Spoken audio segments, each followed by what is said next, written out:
បាទសូមជំរាបសួរពុកម៉ែបងប្អូនបាទនេះគូប្រាស្រីមិចរលូតចោលតុកម្ដងហើយអាគូប្រាស្រីមិចនេះបងប្អូនបាទដាក់តុកអត់សូវមាំអត់បានទេគុណបងប្អូនបាទនេះខ្ញុំគាត់តែចង់ជម្រាបបាទដេកមានបានទេអានេះវារលូតចោលតុកបាទមើលនេះបងប្អូនបាទពេលដែលវារំញ័រពេលវាព្រីនទូចនេះខ្ញុំព្រីនតោកព្រីនតោកទេលោកបាទមិនបានទេយើងដាក់ក្រាស់ទេផងហើយយូរផងលូតចោលតុកបងប្អូនមើលជាក់ស្ដែងបាទរលូតចោលតុកពី3ដងមានថ្ងៃមានតែវិធីសាស្ត្រនេះខ្ញុំជម្រាបបងប្អូនបាទថតដើម្បីឲ្យបងប្អូនបានជ្រាបដាក់អាហ្នឹងគូប្រាស្រីមិចនេះដាក់តុកខាងលើខាងក្រោមបាទខាងក្រោមអត់អីទេបងប្អូនបាទវាគាត់នំកិលគាត់នំកិលអាលើតុកនេះបងប្អូនអត់បានទេខ្ញុំអត់ទេមានតែធ្វើកែងទប់បំចឹងទេវារលូតសម្រាប់ខ្លួនពី3ដងហើយតើបាទចាប់តន់ខត់វាឲ្យពិចារណាសិនជីវិតនៅវែងឆ្ងាយណាអានេះអត់បានទេលះហាស់តូចចិត្តណានេះធ្វើការនឹងខ្លាចតែមេមិនទៅសើទេនេះងាប់ចោលមើលបងប្អូនបាទបានទេ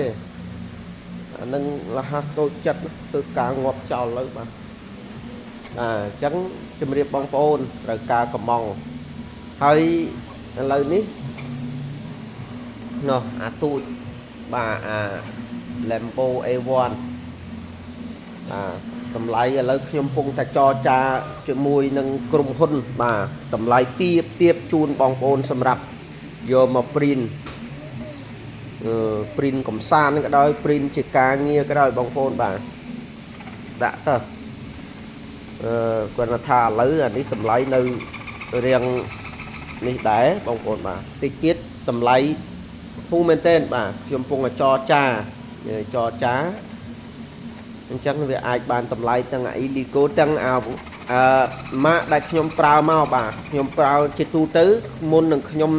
ចែកចាយទៅខាងបងប្អូនខ្ញុំទិញមកសម្រាប់ធ្វើតេស្តតើវាប្រើវាក្រាន់ឬក៏វាមិនបាទអា Lambo A1 នោះវាជាទូទៅខ្ញុំសង្កេតខ្ញុំអនុវត្តទៅវាស្តៀងគ្នាវាសំខាន់បងប្អូនចេះ setting វាបាទ setting វាគាត់ថាចេញមកក្រោយនេះគេផលិតម៉ាស៊ីនវាសិតតែតាមតម្រូវការគាត់ថាឲ្យវាធន់រាប់ឆ្នាំនេះទេបងប្អូនបាទល្អពីមិនក៏ដោយតែចេញតែមួយឆ្នាំជាងហើយធ្វើទុកវាខ្សែពៀនខ្សែអីយើងត្រូវដូរក្បាលដូរអីបងប្អូនបាទឲ្យវាអមតៈ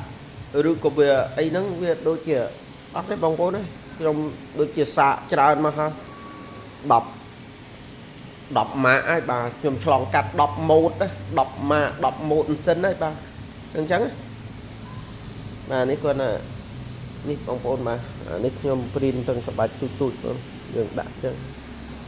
បាទនេះជើងធំបាទអញ្ចឹងអរគុណច្រើនជម្រាបលាបងប្អូនបាទ